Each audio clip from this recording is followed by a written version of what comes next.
वदीमा का बाप दरवाज़ा खोलता है तो वदीमा बिल्कुल आते ही कह देती है कि मैं शादी सिर्फ़ और सिर्फ सलार से करूँगी, मैं बिल्कुल भी उसके साथ शादी नहीं करूँगी। तो उसका बाप तो एकदम से हैरान हो जाता है। दूसरी तरफ जो नवीद है वो अपनी फैमिली के साथ आ जाता है और उससे पहले तो बातों में पूछता है कि कौन है वो लड़का जिसने एक दिन में तुम्हें इतना अपने करीब कर लिया। तो वो बताती है कि मैं उसे पसंद करती हूँ, वो मुझे पसंद करता है और मैं उसके साथ खुश हूँ।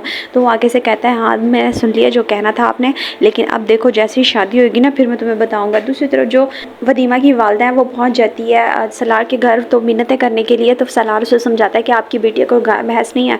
उसे छोड़ने के लिए जब घर आता है तो बाप आके पूछता है कि तुम उस लड़के से मिली, क्या बात हुई। तो आगे से लड़का उससे कहता है कि देखो मैं तुम्हारी बेटी, हम एक दूसरे को पसंद करते हैं, आप दरमियान में ना आए।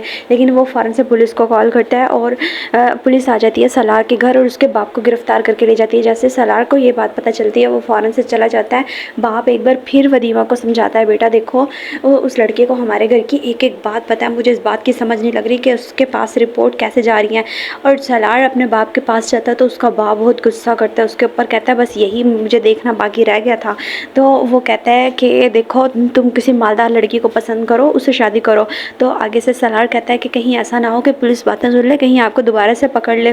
पुलिस वहाँ से समझा के सलार को छोड़ देती है। सलार कॉल करता है वदीमा को बताती है कि तुम्हारे बाप ने एक बार फिर मुझे गिरफ्तार कर लिया था। तो वदीमा बहुत ज़्यादा रोती है, डरती भी है, साथ में कहती है कि मैं किस तरह से शादी से इनकार करूँगी, मुझे पता नहीं है। इतने में उसकी वालदा आ जाती है, फ़ोन बिल्कुल सामने पड़ा होता है। तो उसकी वालदा उसे फ़ोन थमाती है और उसे कहती है संभल जाओ। लेकिन वदीमा कहती है कि आप बताएं आप खुश हैं। तो वो कहती है कि नहीं मैं खुश नहीं हूँ, लेकिन मैं क्या करूँ, मैं बेबस हूँ मेरी बच्ची। और दूसरी तरफ ज़मीनों के मामला तय कर लेता है उसका बाप और चाचा बैठ के कि सारा कुछ वदीमा के ही नाम आएगा। सास आ जाती है वदीमा के कपड़े लेके, लेकिन साथ में वदीमा को इतना बुरा भला कहती है। वदीमा को कॉल करनी होती है सलार को, जब वो अपनी अलमारी देखती है तो वहाँ पे फ़ोन नहीं होता। बाप कहता है बेटा देखो मैंने तुम्हारा फ़ोन ले लिया।